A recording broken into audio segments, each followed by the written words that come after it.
Chain teddy bear தான் செய்ய போகிறோம். வாங்க எப்படி செய்யலான்னு பார்க்கலாம். ஃபஸ்ட் அதுக்கு தேவையானது நம்ம எடுத்துக்கலாம். ஃபஸ்ட்டு பார்த்திங்கன்னா இந்த மாதிரி பெரிய லப்பர் பேண்ட் எடுத்துக்கலாம். இதில் தான் நம்ம டெடி பேர் செய்ய போகிறோம். அதனால் இது ஃபஸ்ட்டு இதை எடுத்துக்கலாம். அடுத்து பார்த்திங்கன்னா இந்த மாதிரி குட்டி குட்டி லப்பர் பேண்ட் வந்துட்டு 5 லப்பர் பேண்ட் எடுத்துக்கலாம். அடுத்து பார்த்திங்கன்னா உங்கள்கிட்ட கீ செயின் அந்த மாதிரி இருந்துச்சுன்னா இதை நம்ம எடுத்துக்கலாம். வேஸ்ட்டாக இருந்துச்சுன்னா எடுத்துக்கலாம். அடுத்து பார்த்திங்கன்னா ஒரு ஊக்கு எடுத்துக்கலாம். இப்போ வாங்க எப்படி செய்யலான்னு பார்க்கலாம். ஃபஸ்ட்டு இந்த மாதிரி மாட்டிக்கலாம். அடுத்து இந்த இதுக்கும் மாட்டிக்கலாம் லப்பர் பேண்டை. இதே மாதிரி இந்த கதுக்கு பண்ணிக்கலாம். வாங்க இதே மாதிரி இந்த கதுக்கு பண்ணியாச்சு. இப்போ இந்த காலுக்கெல்லாம் பண்ணிடலாம். வாங்க இங்கே பண்ணியாச்சு. அடுத்து இதே மாதிரி இதுலேயும் பண்ணிடலாம்.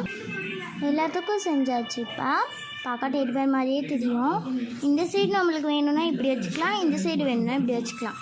எனக்கு இந்த சைடு தான் ஓகேன்னு சொல்லிவிட்டு இந்த சைடே வச்சிடலாம். ஓகே, இந்த ஊக்கும் இந்த கீச்சைனையும் இப்படி மாட்டலாம். வாங்க இந்த மாதிரி மாட்டிட்டு இப்போ இதில் வந்துட்டு ஊக்க சொருகி மாட்டலாம்.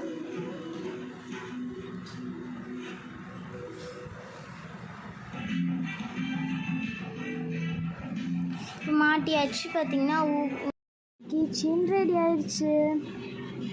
இது பார்க்க அழகாகவும் இருந்தது. எனக்கு ரொம்ப ரொம்ப பிடிச்சிருந்துச்சு. இந்த வீடியோ பிடிச்சிருந்துச்சுன்னா லைக் பண்ணுங்கள், ஷேர் பண்ணுங்கள், கமெண்ட் பண்ணுங்கள். முக்கியமாக சப்ஸ்கிரைப் பண்ணிடுங்க. பாய்.